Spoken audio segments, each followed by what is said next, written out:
lygiai 2 metai. Kovo 15 buvo, kai jūs buvote išrinktas, prisiekėt balandžio 22, dar truputėlį reikėtų palaukti iki to laiko. Kaip jaučiatės dabar? Kaip jums atrodo, šita vieta, šitas postas, šitie žmonės, su kuriais dirbat? Na, tokia bendra jūsų emocinė būklė. Kaip pamatėt tą visą darbą iš vidaus? Dabar palyginti normaliai. Pradžioj buvo šiek tiek keista, nes atėjau iš verslo srities, augau šeimoje, kaime, viskas buvo orientuota į rezultatą ir tas rezultatas yra greitai pasiekiamas. Čia biudžetinė įstaiga savivaldybė, viskas yra daroma pagal įstatymus, poįstatyminius aktus ir labai daug įstatymų prieštaraujančių vieni kitiems, žmonės labai atsargus ir yra procedūros, kurios greitai neįvykdomos. Tai tą puikiai dabar suvokiam, suprantam. Tai... Bet kokios nuotaikos jūs pastebit, kad taip banaliai paprastai paklausiu, kad tauragiškiai gyvena geriau paskutinius 2 metus, ar tokia bendraja prasme? Kaip jums atrodo, žmogiškai? Kas keičiasi, kas per tuos 2 metus pasikeitė Tauragėje? Jeigu nekalbėsim dabar apie darbus savivaldybės nuveiktus, bendra atmosfera. Kaip jums atrodo? Tai reikia pasidžiaugti, kad atėjo nemažai investicijų. Darbo užimtumas padėjo 1200. Čia per kiek laiko? Per 2 metus. Per 2 metus. O skaičiavot, kiek panaikinta darbo vietų? Ne, mes tikrai nei kuriam, nei naikinam darbo vietas. Mes sudarom sąlygas jums kurtis. Mokestinė bazė, darbo santykių reglamentavimas ir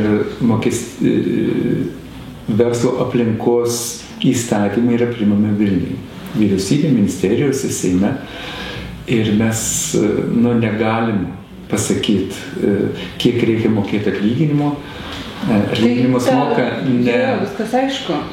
moka ne direktorius, ne buhalteris, kalbiau ne Seimas, bet moka rinka. Mūsų tikslas, kad ta rinka turtingėtų. Tai auga atlyginimai Tauragėje ar neauga, kaip jums atrodo? Pereitais metais berods atlyginimai pakilo apie 7%. Tai yra Tauragėje. O domėjotės, tai aišku, kad domėjotės jūsų įmonėje, Brėmenoje atlyginimai kilo per tuos, kaip pavyzdį, per tuos 2 metus. Tikrai nesidomėjau. Bet žinot, tikrai. Tikrai nežinau. Nežinot? Tikrai nežinau. Kiek uždirba patys paprasčiausi? Tikrai nežinau, neturiu tam laiko. Patikėkit, dirbam tikrai Tauragėje. Žmonės rinko, sūnaus pradžiai paklausiau, kaip to sekasi gerai, skaudus problemų sakyk, bet jis nieko nesako, taip, nežinau. Aš suprantu, kad jūs apeliuojate į tuos 3000 darbo vietų, šitas sakinys yra įrašytas jūsų rinkimų programai ir net pirmų asmenio. Tai jau sakėt, kad 1000 darbo vietų Tauragėje kurta, bet tiesiog gal jos visą laiką kūrėsi tos darbo vietos ir anksčiau, negi jos nebuvo kūriamos. Kiek čia mero nuopelnas, aš noriu paklausti? Tai yra ne mero nuopelnas, tai yra visos komandos. Opozicijoje yra 3 partijos, Liberalų sąjūdis, Lietuvos žalieji. Tai nežinom, buvo 4, liko 3. Taip.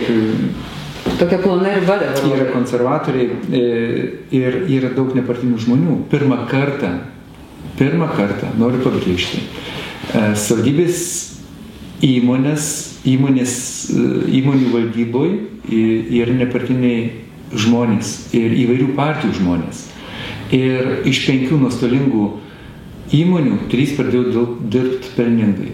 Daug triukšmo buvo kilę su Tauragės šilumos tinklais, kadangi valdyba pakeitė direktorių buvusį Vaclovą Karbauską, bet šiluma atpigo daugiau kaip 15%, daug investavo, gavo pelną ir dar atlyginimus pakėlė. Ir laimėjo taip pat ne tik eiliniai mokesčių mokėtojai, bet ir biudžetinės įstaigos, tame tarpe ir savivaldybė. Jūs manot, kad čia yra direktoriaus nuopelnas? Čia yra visų nuopelnas, kadangi direktorius yra patikėtinis akcijų. Savininkas yra savivaldybė arba taryba, o įmonė valdo valdyba.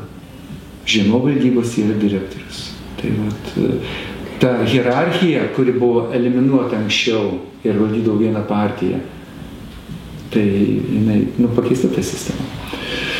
Jūs manot, kad dabar valdo visos partijos Tauragėj? Jų atstovai, taip. Ne? Taip. Ir pirmą kartą 5 partijos dirba tiek politinė, tiek vykdančioji valdžioje. Pakeista buvo per 2 kadencijos metus pakeistas ne vienos įmonės vadovas ir taip gana triukšmingai. Jeigu kalbėsim apie gaisrinę paprastai kalbant, apie biblioteką, dar ne vienas ir su Viktorija Paulauskiene, teisminiai procesai yra užvirę. Sakykit, kodėl neįmanoma susitarti kitais būdais, be teismų, nes tai kainuoja galų gale. Ar ne, pavyzdžiui, Gintaro Ramanausko teisme man pačiai teko būti pirmajame parengiamajame posėdyje ir advokatė, savivaldybės advokatė pareiškė, kad pasirengti tam pirmajam posėdžiui kainavo beveik 3000 eurų. Tai čia tik viena tokia maža detalė.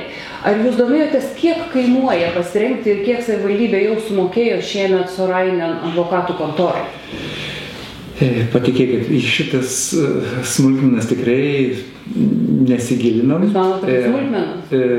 Iš tiesų taip, jeigu Tauragės rajono skolos yra sumažintos 35%, jeigu atlikti darbai pakloti asfalto 2 kartus daugiau kvadratinių metrų nei buvo 2014, jeigu mokyklom yra skirta 3 kartus daugiau lėšų, jeigu vaikų vasaros stovyklom 4,5 kartų daugiau.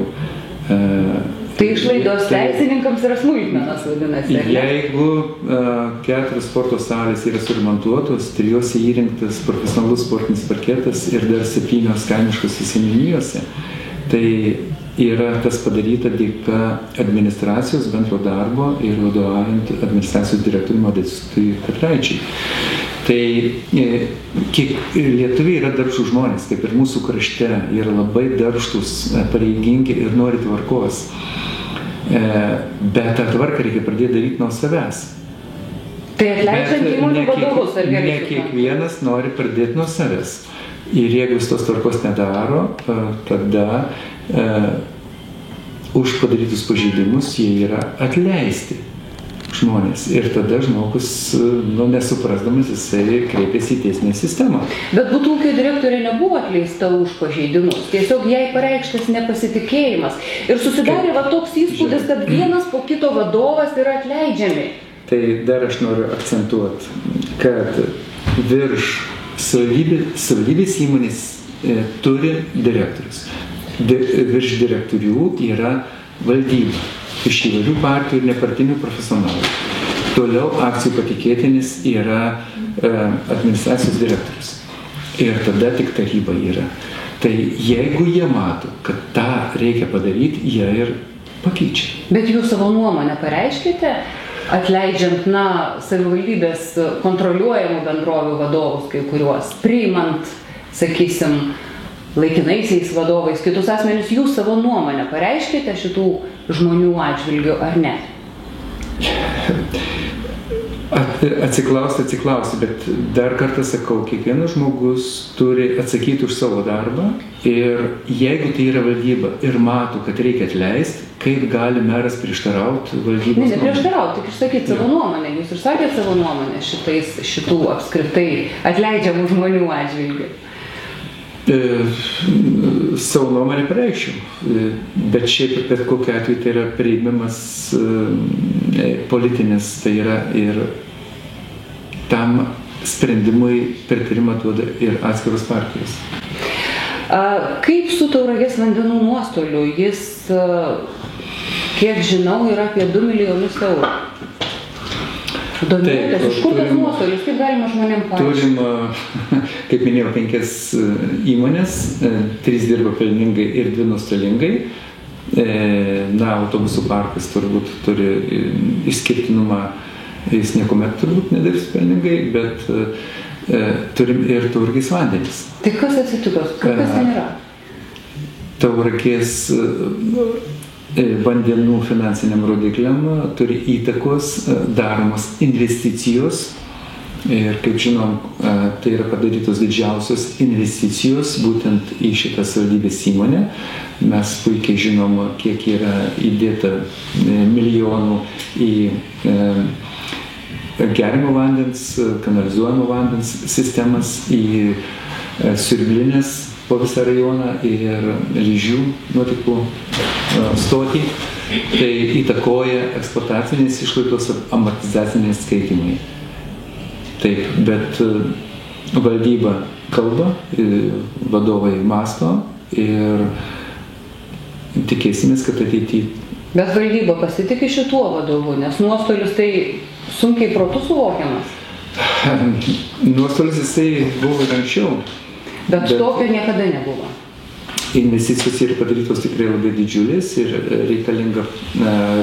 reikalingos papildomas sąnaudos elektros energijai, priežiūrai ir taip toliau. Tai valdyba pasitikė šituo vadovu ar ne?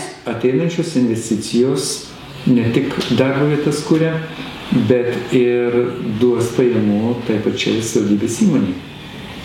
Pavyzdžiui, vien Vilkiškių pieninė planuoja į metus suvartot virš 40 000 kubinių metrų vandens. Tai neatsakėte mano klausimą. Šito vadovo neatleis? Šito, tai jeigu valdyba matys, kad reikia atleisti, tada susirinksim su valdančios pozicijos partijų vadais ir kalbėsim. Kaip dabar sprendžiamas yra tas konfliktas savivaldybėje, apie kurį čia bent jau pernai labai aktyviai visi kalbėjo, diskutavo ir iš tikrųjų kilo visokių konfliktų ir žiniasklaidai čia mums visokių pranešimų mes gaudavom ir anoniminių ir ne. Šiuo metu kokia situacija yra? To konkurso tam atmosferai tai nustatyti, ištirti, kaip suprantu, neįvyko. Jokio konflikto nėra. Bet buvo, nebėra. Susitaikė. Kas įvyko? Viskas yra normaliai. Po mano išrinkimo pradėjau reikalauti iš kiekvieno žmogaus asmeninės atsakomybės. Ir nevertinsim žmonių pagal politinius ambicijus, bet vertinsim pagal žmonių atliktą darbą. Praėjo nedaug laiko, įsikūrė profsąjunga. Ir sužinoję tą pirminį faktą, kad nepatenkinti vienas skyriaus vedėja, bet sakiau, ateikit pas mane, kalbėkimės, išsakykit, kas yra blogai. Ir niekas neteina, tai vadinasi, konflikto nėra. Tai gal bijo? Manęs. Netekti darbo bijo. O tai gal jūs galėjot nueiti pas darbuotojus? Nežinau, kažkokiu kitokiu būdu. Mes susitinkam su darbuotojais. Susitinkam, kalbam. Žodžiu, konflikto nebėra. Viskas yra gerai. Ką jūs manote apie mokslo metų ilginimą? Reikia ilginti jų? Atvirai kalbant, negaliu pakomentuoti, nes nesu įsigilinęs į šitą visą sistemą. Yra švietimo skyrius, švietimo komitetas, yra ministerija, kuri analizuoja tvarkom. Švietime yra kitų problemų, didesnių. Sakykit, merė, kovo 16 vyriausioji rinkimų komisija panaikino visoje Lietuvoje 10 tarybos narių mandatų, kurie yra deklaravę savo gyvenamasias vietas kitur. Paprastai kalbant, po rinkimų išvyko nuolat gyventi į kitą savivaldybę, ne ten, kur buvo išrinkti. Jokia paslaptis, vienas Tauragės tarybos narys, klausiu jūsų kaip tarybos pirmininko, tikrai gyvena ne Tauragėj. Gal numanot, apie kurį kalbu? Nors gyvenamąją vietą yra deklaravęs Tauragiai. Ar įvardinti pavardę? Įvardinti. Linas Stankus. Žmona ir vaikai gyvena Vilniui, turi pasistatęs namą Vilniui. Linas Stankus. Linas Stankus. Vat ką jūs manot? Tai yra sąžininga, tai yra normalu? Ar iš tokio tarybos nario irgi reikėtų atimti mandatą? Aš manau, po 2 metų vyks rinkimai ir rinkėjai turi, jie balsuodami įvertins. Bet jūs šitą faktą žinojot ar ne? Kad realiai tarybos narys negyvena Tauragiai? Suprantat, meras nekuria įstatymus, juos leidžia Seimas, vyriausybė, departamentai. Ir jeigu leidžia žmogui dalyvauti rinkimuose, tai turėtų jis užbaigti kadenciją, o toliau rinkti naujus. Ateinat į darbą pėsčias, o šiaip dieną vaikštot Tauragiai pėsčias, ar daugiau mašina važiuojat? Dieną būna užimtas, kartais nelieka laiko nueiti į kitos vietos, kur karaliai piškom vaikšto. Ir taupant laiką mes važiuojam su elektromobiliu. Elektromobilis yra išnaudojamas. Dabar prieš porą dienų buvom Rietave, tolimiausia kelionė buvom. Ir nuvažiavot ir parvažiavot, užteko energijos ar kažkur krovėt dar pakeliui? Turėjom diskusiją, ar grįšim ar ne. Pagal mus turėjo užtekti, bet vairuotojas išsigando ir kolegos Rietavo savivaldybės vairuotojai garaže pakrovė piškį.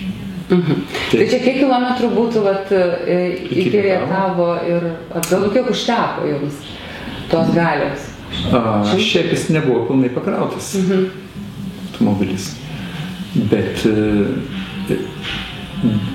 elektromobiliai net ir šia aplinkos triukšmo neskleidžia ir elektra kainuoja kelis kartus pigiau negu dyzelis, kuris teršia. Tai jeigu jau apie elektromobilius prakalbom, kaip su tais elektrobusais, autobusų parko paprasti žmonės, šiek tiek yra sunerimę, kas bus, jeigu įmonė nelaimės konkurso šito, kas tada bus autobusų parkus, sakys, 2 elektrobusai sunaikino įmonę.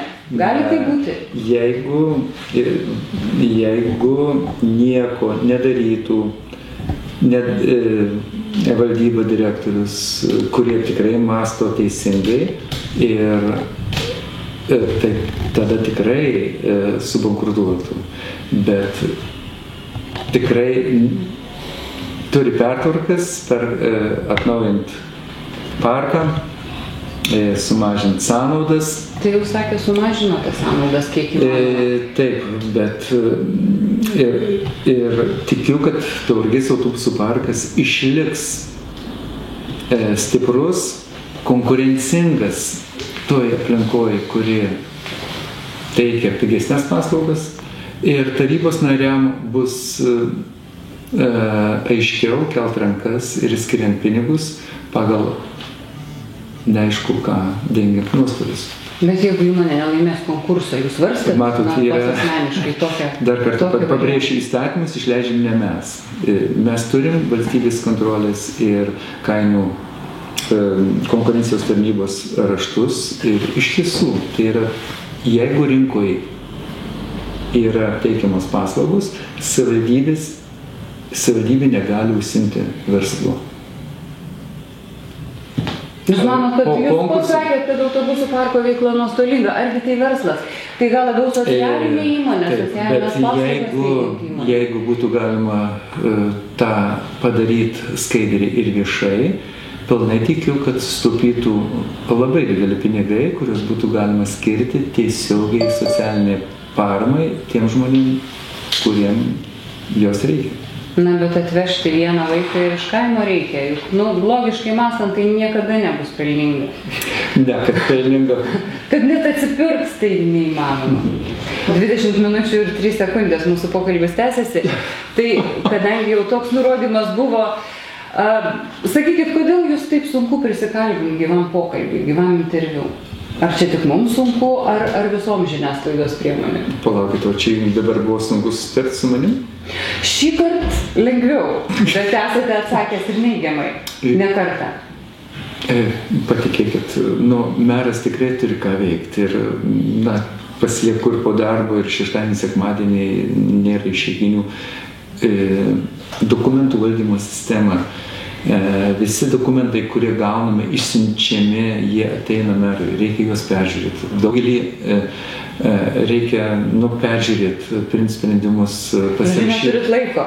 Patikėkit, tikrai, būtų laiko, bet fiziškai nespėtų, bet mes visą informaciją perdodam. Bet mes vis tiek turim klausimų. Toks darbas klausti. Sakykit, gal spaudos konferenciją savo gaivinsit?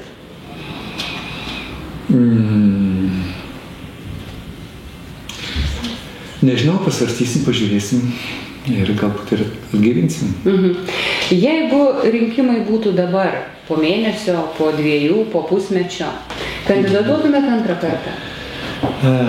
Istorija buvo tokia pradinė, kad neprišnekino manęs partijos kolegos iš Tauragės, vadai iš Lietuvos, bet kai pradėjau eiti iš valdančiosios partijos žmonės, eiliniai žmonės, sako, Sigita, jeigu tu neisi, bus čia kaip Šiaurės Korėjai. Ir pajutau, kad visi bijo. Ir tada pabandžiau, bet dabar turim tikslus ir jų siekiam, mes pozicijos nekeisim. Mus kritikuoja, kad mes nesielgiam taip, kaip elgėsi buvę valdžioji. Tai kaip tik sako, kad daro taip pat? Tai nežinau, tai praeis 2 metai ir rinkėjai įvertins. Ir tie žmonės, kurių rinkėjai neišrinko, jie turėtų pagalvoti, kodėl jų neišrinko. Jeigu manęs neišrinks, aš suprantu, kodėl. Tai supratau, kad kandidatuosit. Pagyvensim, pamatysim. Labai smagu girdėti, 22 minutės, labai ačiū. Gerų darbų ir tikiuosi, kad tikrai ne paskutinį kartą kalbame.